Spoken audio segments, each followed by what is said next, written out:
Good morning, good day, good afternoon, whenever. My name is irrelevant. Really, in the scheme of things, our names are irrelevant. It's what we are what matters.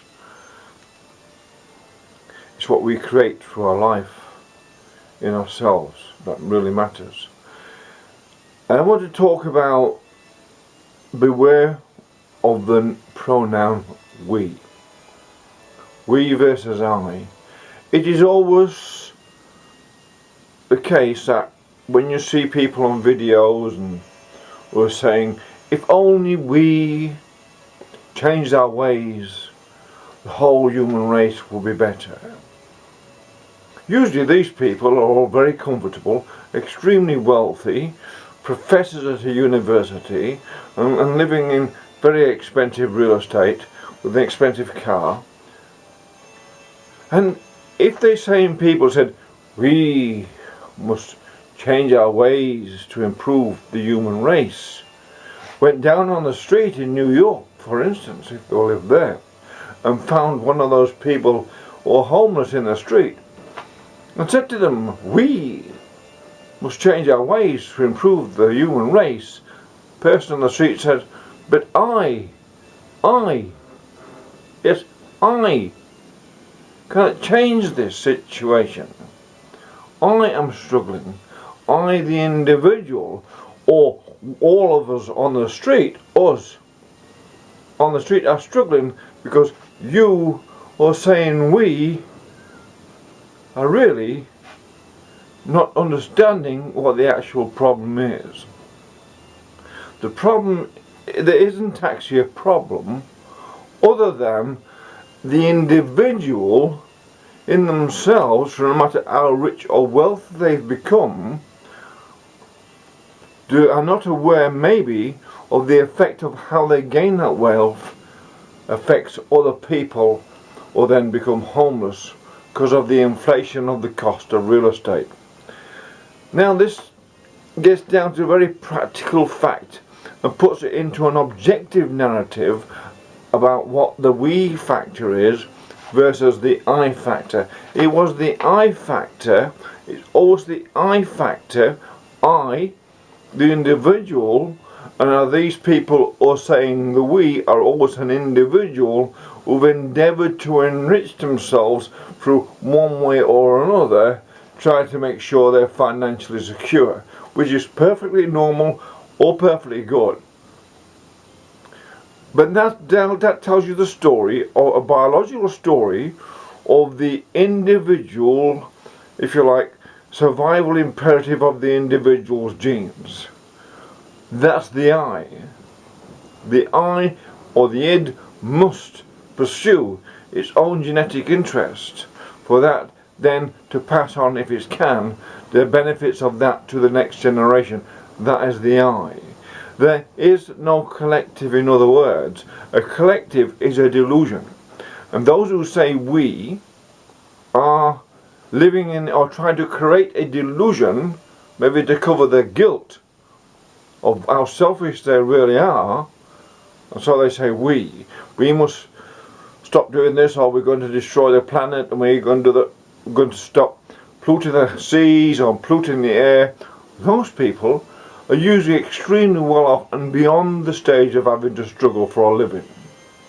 Once people get beyond the stage of having to struggle for a living, they can say, oh, they can have time to think about the we should have a better way, we should be better, and they speak amongst themselves in little groups saying, yes, we should do it better, we should all be better. Better like whom? Who is the example they can give that can then say, well, that is how we ought to be. Now, this is a problem with the we factor, is that no one can point out which is the individual that is the perfect individual where everyone should be liked to make this we should improve the world work for whatever they have in mind about what that is.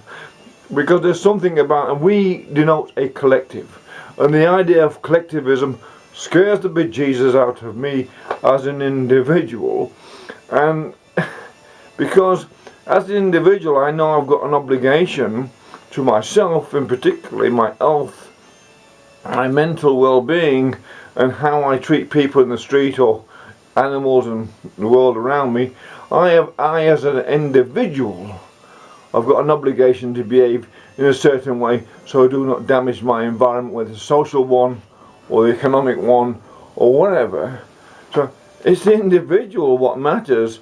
The we as a collective are usually told what to do by a very powerful elite who then indoctrinate the collective to behave as one, destroying and taking away the individual's right to self-determination. It's the individual's right to self-determination which is the intrinsic biological and evolutionary factor what moves human society on to a higher and higher platform throughout the centuries. We're gradually moving towards a higher platform, a higher plane, if individuals take the lead, because there's no lead in the collective. The collective tries to turn down the individual. The collective will always try, because often people join collectives but they don't actually have an answer.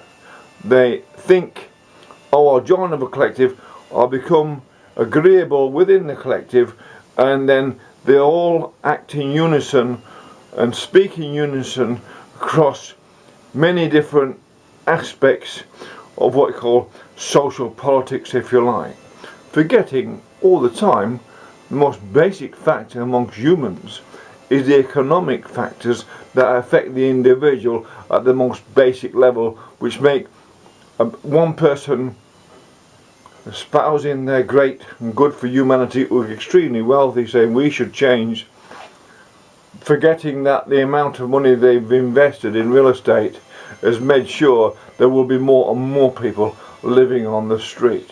And that goes worldwide. The biggest problem, as I see it, for humanity is real estate inflation that then is chasing a massive tail, and it becomes a tailspin downwards for many more people who simply can't compete in that because of all sorts of reasons. Not excuses. Some of them are, but there are all sorts of reasons. Not everyone can be as wealthy as those or as comfortable as those saying, yes, us, we should make a better world, if we only change. Well, my message to them is, you have no answers, because the answers are not in the we. The answers are only specifically, and always have been, in the individual, taking a look into themselves and say, what are you doing? That then affects the rest of the environment. That's the social environment, the mental environment, the intellectual environment, the educational environment, and all other environments, because the environment is a multifaceted idea in itself. The environment with our spirit and our soul is more important in some ways than the holistic environment of the globe, because what's in our spirit and our soul will then maybe affect what's all the holistic environment of the globe itself. So many people in the West who've got the luxury, the absolute luxury, to be able to relax and say, we are so concerned about the climate, are not the same as those people struggling in absolute poverty somewhere in South America or Africa or so Pakistan or so India, who the climate is an irrelevant thing to them. All they want to do is make enough money during the day so they can feed themselves at night time and feed their family. That's all they consider. The weather is very, very much a secondary factor to 80% of the people in the world, because yes, it may affect their crops, it may affect this and that and the other, but the climate change itself, which the collective, the we, talks about most these days, is a secondary factor to be able to overcome the daily economic problems for much of the world's population, not in the rich situation, the wealthy situation, as a luxury to think and sit in repose and think, oh, if we only did it better. Unless you embrace some total sort of communism where everyone lives a sort of the same level of material comforts And that then takes away the most important thing humans have, is incentive. Incentive is the drive. Individual incentive to go out and do it and get it is the drive, what drives human race on. Once you take that away, which is definitely in the individual who invents, who designs, discovers, makes those adventures of the mind and the imagination, has taken humans from the caves and the nomads out into the modern technical world throughout the eons that humans have been developing its society and its systems. So the people who say we, they always scare me, because I don't know about the we. It's like a football crowd. You become part of a collective, you're no longer, you're thrown away, and then you will not be allowed your individual opinion unless it agrees with those within the collective, which is then a common theme, and therefore it basically becomes, it cannot be defined, there's no objectivity amongst that then. There's no longer an objectivity within a collective.